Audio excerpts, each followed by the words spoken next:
On la croise de plus en plus souvent sur les routes ou les trottoirs, la trottinette électrique a le vent en poupe. Fini les efforts musculaires et la transpiration, un coup de pouce ou d'index sur l'accélérateur et c'est parti. On peut aller jusqu'à 30-35 km/h. Bon, c'est déconseillé parce que c'est moins stable qu'un vélo quand même. Donc il faut quand même maîtriser la puissance du moteur. Mais on peut aller vite, oui. La trottinette électrique n'est pas faite pour les longs trajets. Avec une autonomie de 20 à 25 km, des petits trous et une absence de selle, elle est moins confortable et plus fatigante qu'un vélo à assistance électrique. Son vrai terrain de jeu, ce sont les petits trajets. C'est une solution de mobilité qu'on appelle multimodale, c'est-à-dire qu'on utilise la trottinette pour faire le dernier kilomètre.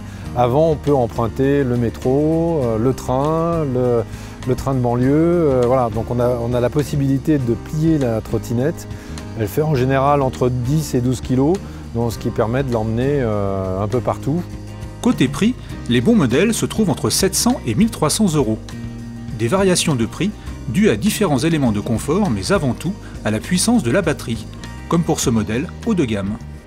On a un moteur qui fait 500 watts nominal, ça veut dire une trottinette très réactive, très puissante qui va bien booster.